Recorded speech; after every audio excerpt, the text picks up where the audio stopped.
Ortodoksi adalah dasar iman yang sejati. Shalom saudara terkasih dalam nama Tuhan Yesus Kristus. Kembali saya ucapkan selamat Natal.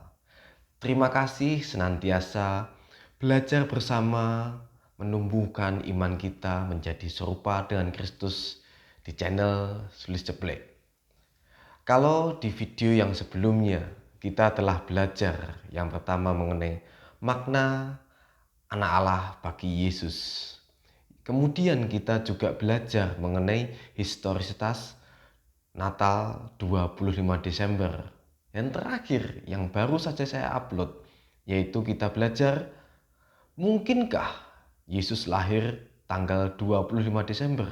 Karena katanya 25 Desember itu adalah musim salju.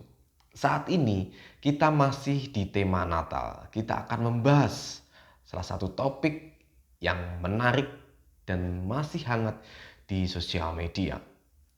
Natal itu tanggal 25 Desember atau tanggal 6 Januari. Hal ini pernah ditanyakan kepada saya di dalam salah satu forum. Orang ini bertanya seperti ini. Apa yang dinyatakan oleh Sulis itu benar, bahwa Natal tanggal 25 Desember. Tetapi kan ada juga gereja yang menetapkan Natal itu tanggal 6 Januari. Lantas bagaimana dengan hal ini? Tanya orang itu. Dan kita juga masih menjumpai di media sosial, bahkan di beberapa channel YouTube kita jumpai. Apakah perhitungan Natal, penghitungan sistem kalender 25 Desember itu valid kelahiran Yesus atau hanya sekedar teori cocokilogi, comot sana, comot sini, otak-atik matuk, jadilah teori Natal 25 Desember. Kita harus mengakui memang ada gereja yang merayakan Natal tanggal 25 Desember dan 6 Januari. Ada selisih 13 hari antara 25 Desember dan 6 Januari. Bagaimana kita menanggapi hal seperti ini? Menurut saya kita nggak perlulah kaget. Kita nggak perlulah terbawa suasana seperti itu. Kita buat dangdutan saja. Contohnya seperti ini. Mari kita nyanyikan bersama. Karena ku slow, sungguh slow, sangat slow, tetap slow, santai. Kita santai saja. Kita nikmati dinamika sejarah ini. Mari kita bahas bersama. Tarik sis, semongko. Sebagai landasan berpikir kita membahas sejarah Natal ini. Yang pertama kita harus ketahui, penetapan Natal tanggal 25 Desember itu adalah hasil dari sistem kalender Gregorian. Sistem kalender Gregorian ini digunakan oleh Gereja Roma Katolik, Gereja Protestan, Gereja Pentakosta, Gereja Karismatik yang kita kenal sebagai Gereja Barat. Tanggal 6 Januari ini adalah hasil dari sistem kalender Julian yang digunakan oleh Gereja Ortodok atau sering kita kenal sebagai Gereja Timur. Lantas bagaimana sejarahnya kok bisa muncul dua sistem kalender ini? Belajar sejarah itu menarik, dan sejarah yang penuh bukti adalah mitra iman yang penuh bakti. Mari kita mulai mempelajarinya. Tanggal 25 Desember sebagai peringatan Natal itu mula-mula ditetapkan oleh Patriark Theophilus dari Antioquia Syria tahun 176.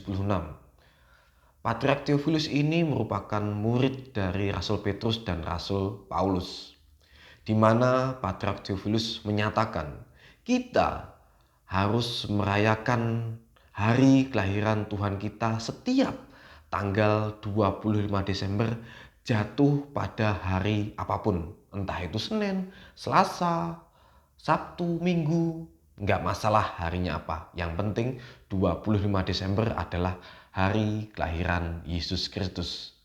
Kemudian dari penetapan Patriark Theophilus ini dihitung lagi menggunakan sistem kalender Koptik oleh seorang astronom dari Mesir, yaitu Bathyllemaeus pada akhir abad kedua Masehi. Apakah Bathyllemaeus menghitung semau gue? Enggak. Ini merupakan perintah dari Patriark Demetrius. Patriark Demetrius merupakan patriark ke-12 dari suksesi kerasulan Rasul Markus.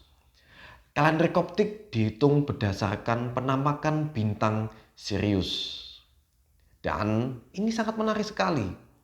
Sistem kalender Koptik ini merupakan sistem kalender yang paling akurat dan diakui oleh UNESCO. Sehingga dari sistem kalender Yahudi ditemukan Yesus lahir tanggal 15 bulan Kislev. Di dalam sistem kalender Koptik ditemukan Yesus lahir tepat tanggal 29 bulan Kiak. Yang harus kita ingat bersama, pada masa itu di seluruh wilayah di bawah kekuasaan Romawi menggunakan sistem kalender Julian berdasarkan peredaran matahari. Sistem kalender Julian ini ditetapkan oleh Kaisar Julius pada tahun 46 sebelum Masehi. Dan kita harus jujur di dalam mengurai benang merah sejarah ini, di mana pernah terjadi kesalahan penghitungan sistem kalender Julian ini. Tetapi kita nggak perlu khawatir, karena di kemudian hari sistem penanggalan ini diperbaiki oleh juga seorang astronom dari Mesir, yaitu Sosigenaus. Sistem penanggalan ini disesuaikan kembali dengan tahun Koptik yang terdiri dari 365 hari. Kalender inilah, kalender Julian ini, kalender tahun Koptik ini yang digunakan oleh seluruh gereja Am di seluruh muka bumi ini, mulai dari awal sampai abad ke-16. Kemudian pada tahun 1582, Paus Gregorius memodifikasi sistem kalender Julian ini yang kita kenal sebagai kalender Anno Domini, yang artinya tahun Tuhan kita.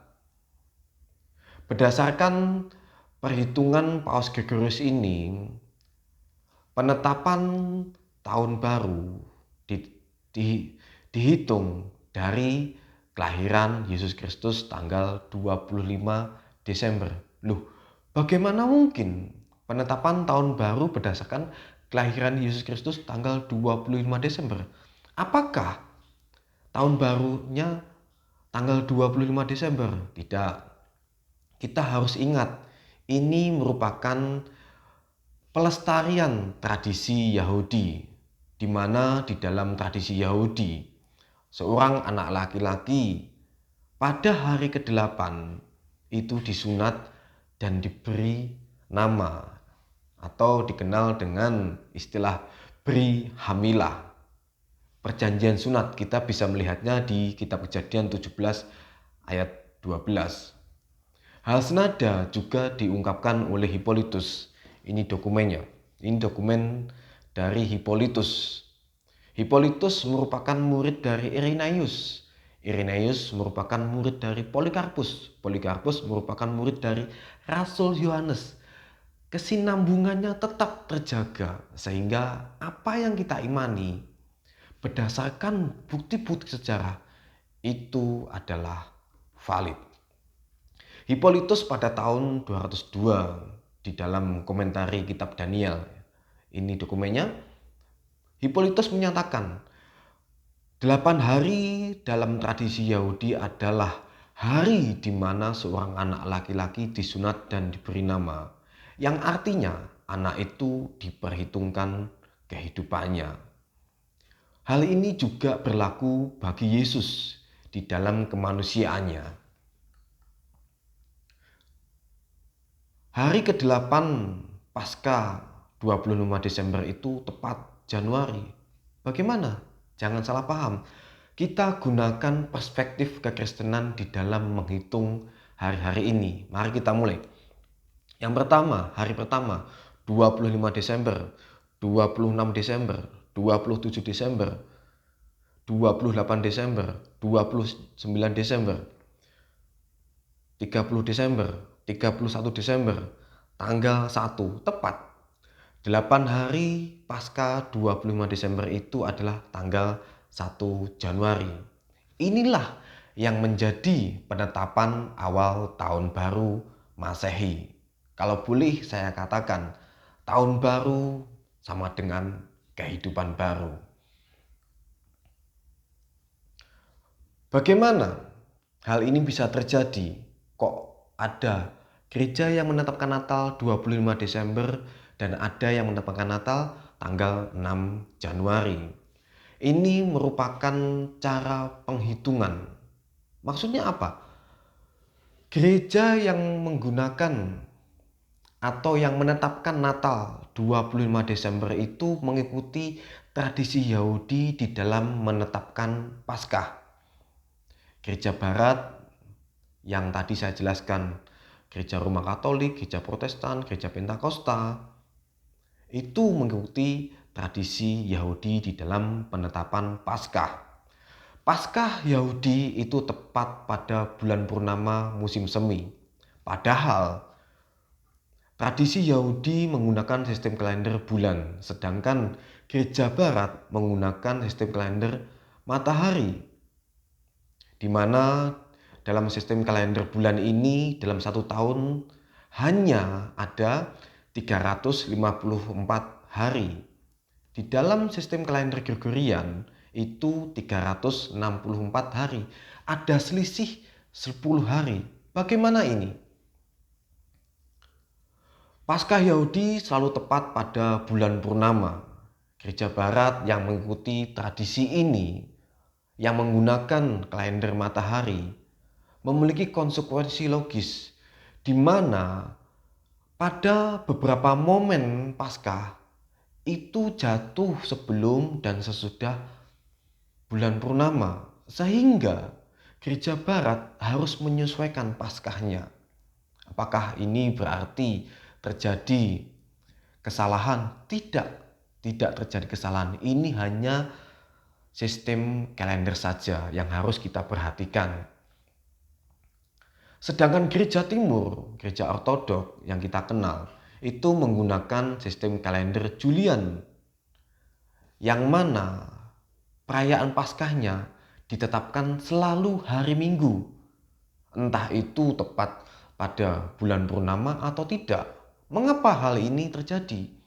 Sebab di dalam Gereja Ortodok, Gereja Timur, yang menjadi parameternya bukan pengorbanan anak domba sebagaimana di dalam tradisi Yahudi, melainkan yang menjadi parameter Gereja Timur itu adalah Yesus Kristus sendiri, anak domba Allah, sebagaimana dinyatakan di dalam 1 Korintus 5 ayat 7.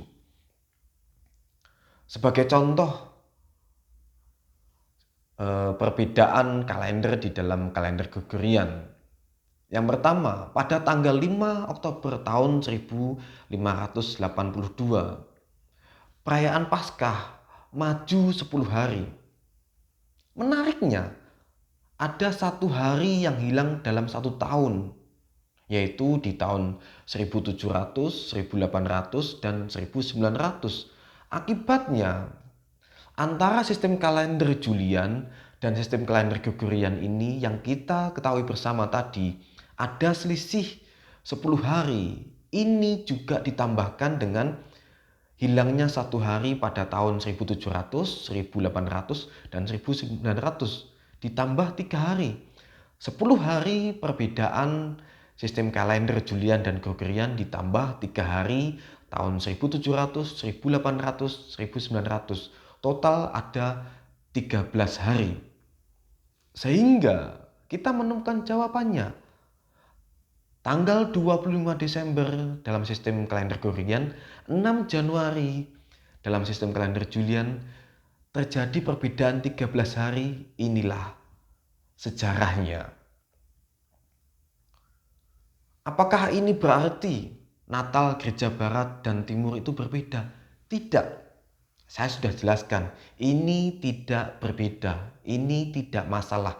Ini hanya soal penggunaan sistem kalender saja. Menanggapi hal-hal seperti ini, saya sangat terinspirasi oleh sosok Gus Dur, di mana beliau setiap kali ada hal-hal yang unik, beliau dengan sangat respect, namun sangat menarik. Beliau dengan santai menanggapi hal seperti ini dengan gayanya yang sangat humoris. Dan itu sangat memberkati. Beliau seringkali mengatakan, gitu aja kok repot. Jadi 25 Desember bukan diambil atau kristenisasi dari perayaan pagan, Sol Invictus, Saturnalia, perayaan Dewa Matahari, bukan. Kita harus ketahui, saya sudah jelaskan di video-video sebelumnya, bahwa pasca Edik Milan oleh Kaisar Konstantin, banyak kepercayaan pagan itu yang mengadopsi 25 Desember sebagai tradisi keagamaan mereka. Bukan 25 Desember yang mengadopsi sistem perayaan pagan.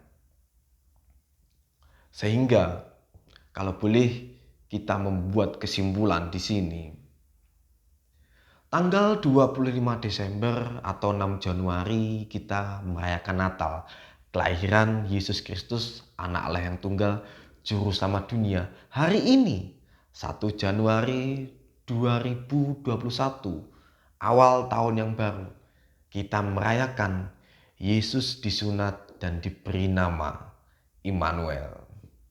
Wow, senang sekali belajar bersama di dalam channel ini. Akhirnya saya mengucapkan selamat Natal dan Tahun Baru. Terima kasih yang sudah like, yang sudah subscribe, komen, dan men-share video ini. Kiranya kita terus menjadi serupa dan menjadi berkat. Terima kasih. Tuhan Yesus memberkati. Shalom.